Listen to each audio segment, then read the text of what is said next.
Hi everyone, welcome back to the Wisdom Loop. In this psychology video, we are going to have a discussion about episodic memory and semantic memory. Before beginning the class, I would like to mention you about the previous memory related videos I've uploaded in this channel. There are 4 memory videos starting from what is memory to the main classification of long-term memory. So this is the part 5 video. If you watch this video after going through all those previous videos, you will get a clarification of the content and a proper continuation. So, if you're watching this video or channel for the first time, please don't forget to subscribe the channel and press the bell icon. And also you have to enable the all option, then only you will get the notifications of all videos that we upload in this channel. Okay, let's get started. So as I said earlier, explicit memory or declarative memory can be classified or subdivided into two, episodic memory and semantic memory. This explicit or declarative memory comes under long-term memory. Okay, there are two types of long-term memories, explicit memory and implicit memory. In these two, explicit memory is again subdivided into two, which is episodic memory and semantic memory. Okay. So, as we discussed in the earlier video of long-term memory, explicit memory is the conscious recollection of factual information's previous experiences, concepts, events or ideas which are stored in our brain. It involves the conscious or purposeful recollection of stored information. The examples were like remembering the capital of India, that is New Delhi, remembering any mathematical calculations or scientific formulas or principles such as Archimedes principle, remembering the characters of any famous play such as Macbeth written by Shakespeare, etc. Okay, this explicit memory or declarative memory comes under long-term memory. Okay, long-term memory is classified into two, explicit memory and implicit memory. I'll give you a quick review of long-term memory. Long-term memory, which is denoted as LTM, is intended for the storage of information over a long period of time, or it refers to the continuing storage of information. Its capacity is considered to be unlimited. Okay. This type of memory is known as long-term memory. This long-term memory is mainly classified into two, explicit memory and implicit memory. It is the only type of memory that has got further classification. This explicit memory is also known as declarative memory because it consists of factual informations, and implicit memory is also called procedural memory. This explicit or declarative memory is further subdivided into two, which are episodic memory and semantic memory. This is what we are going to discuss in this video, today's video. Okay, if we talk about the episodic memory, it is based on events and experiences, whereas semantic memory is related to facts and concepts. Okay, let's now look at episodic memory in detail.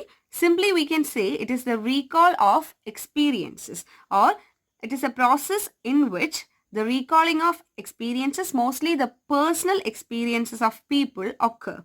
It is the memory of events we personally experienced at a particular time and place. That is, episodic memory is a type of memory which holds our personal experiences at any phase of our life, whether it's childhood, adulthood or the old age. Next point says episodic memory is concerned with specific things or experiences that have happened to you. That is, as we were saying, episodic memory is a memory that is completely based on the events or incidents that has happened in a person's life, and it will be unique and different for different person. Episodic memory varies from person to person since it is completely based on the personal events and experiences of a person. Let us now look at the examples. The first example is saying recalling your first day of school. Obviously, it is special to each and every one out there, and it is a kind of memory that we cannot forget even if we want to. Okay. This type of memory comes under episodic memory.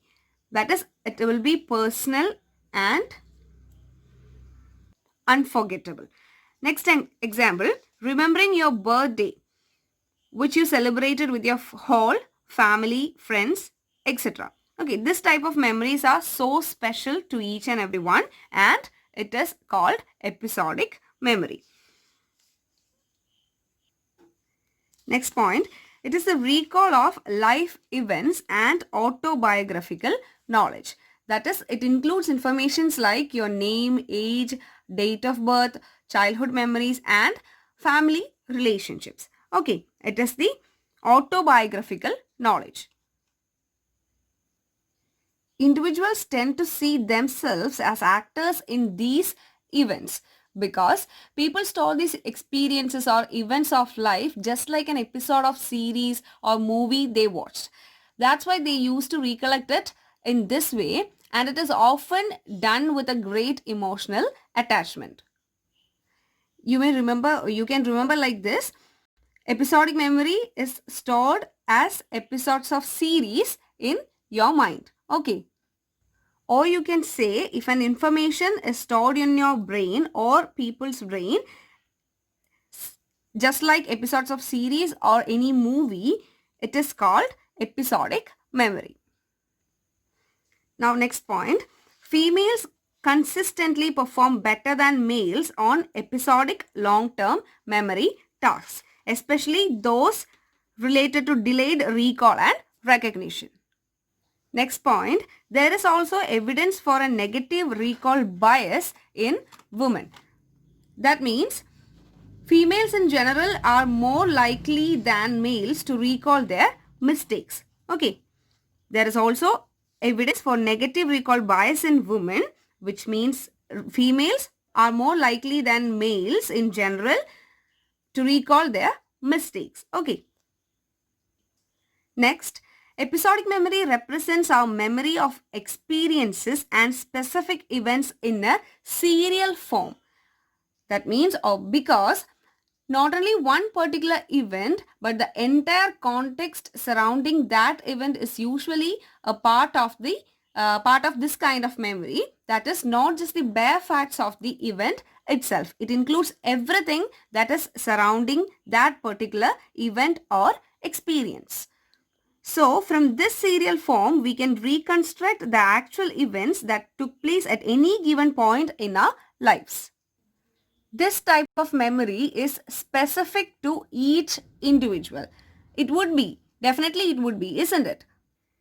This memory is associated with a person's personal affairs, emotions and feelings, which together forms his past memories. Hence, explicit memory will be unique and will be different for different people, isn't it?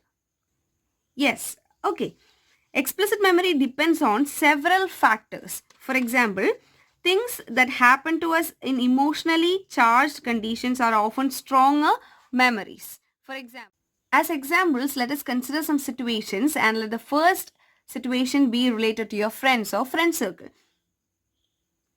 Everybody used to hang out with friends, such as going for cinema, shopping, having food at your favorite restaurants, etc. In those situations, if you people share money to pay the bill or buying things, that may not be a big deal.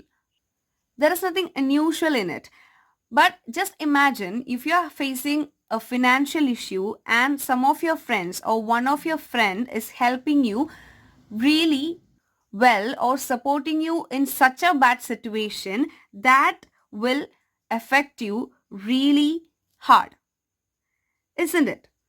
Such emotional things or such events or incidents happening in your life which are emotionally connected to your brain will be stronger memories or will form stronger memories. The situation or example to explain this point can be the death of your loved one or the people you love.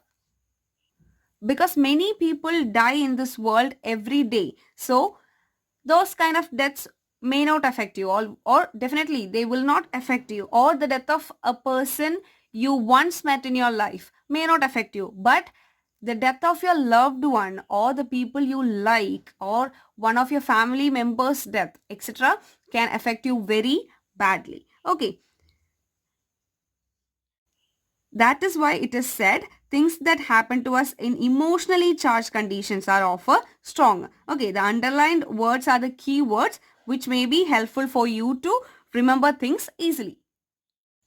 That is, stronger the emotions or feelings you have, deeper or powerful will be the memories getting stored in your brain.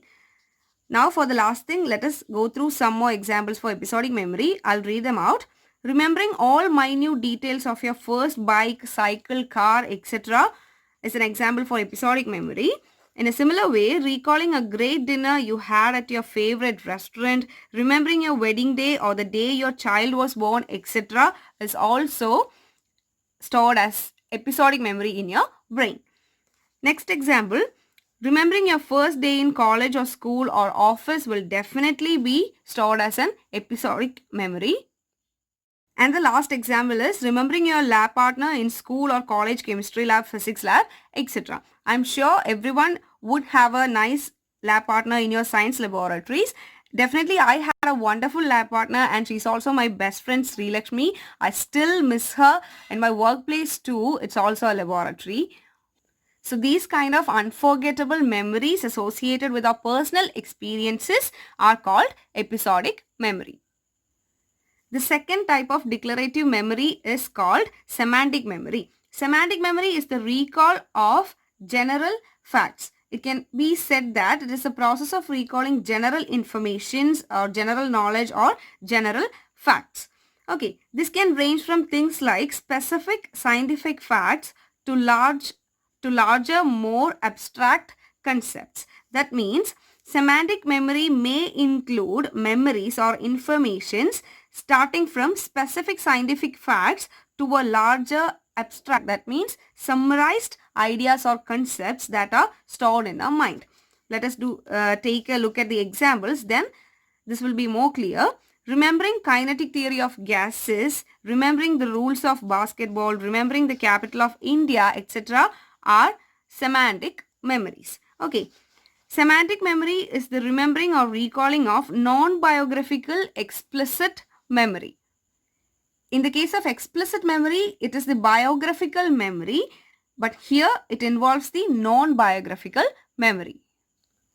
Next point, unlike episodic memory, semantic memory is more structured. Structured is the key word you should keep in mind when you're thinking about semantic memory. As I said, semantic memory is more structured, consisting of records of facts, meanings, concepts, and knowledge about the external world that we have acquired. That means these information stored in semantic memory are facts, concepts, names, and other general knowledge. So, semantic memory is more structured and semantic memory is also non-biographical. Semantic memory is non-biographical means it is the conscious memory of facts, formulas, problem-solving strategies, etc. For example, knowing how to operate a personal computer or knowing the capital of France would be a semantic memory. The next point, males and females do not differ significantly on semantic memory tasks. It includes things such as types of food, capital cities, social customs, functions of objects, vocabulary, understanding of mathematics, calculations, etc. Okay. In the case of episodic memory, females perform better than males, but in the case of semantic memory, males and females do not much differ. Here, recalling abstractly means much of the semantic memory is summarized and relational, associated with the meanings of verbal symbols. Okay. Next point, unlike episodic memory, semantic memory is better sustained over time. That is, episodic memory may not survive over time, but semantic memory is comparatively better sustained or retained over time. One more thing we should consider is we are often able to retain a highly functioning semantic memory into our 60s, after which it undergoes a slow decline. These are some more examples for semantic memory. Knowing that the word boat refers to a watercraft of varying sizes is an example for semantic memory. Similarly, knowing that grass is green, recognizing distinguishing features that classify an animal as cat, knowing how to use scissors, mobile phones, your PCs, etc. are all examples for semantic memory. The next example is recognizing the names of colors and remembering our Independence Day, etc. These are all examples for semantic memory. For the last note, both episodic and semantic memory require a similar encoding process. And the encoding process involved in long-term memory storage is semantic encoding. Okay. So today we discussed about episodic memory and semantic memory, which comes under declarative memory. These are all the classifications under long-term memory. Long-term memory is mainly classified into two, explicit memory and implicit memory. Explicit memory is also called declarative memory. Implicit memory is also known as procedural memory. And declarative memory is further classified into episodic memory as well as semantic memory. So I hope this video was helpful for you people. Thank you so much for watching the video, and let's see in the next video of psychology, in which we'll be discussing about the features and characteristics of good memory. So don't forget to subscribe our channel, and thank you so much for watching.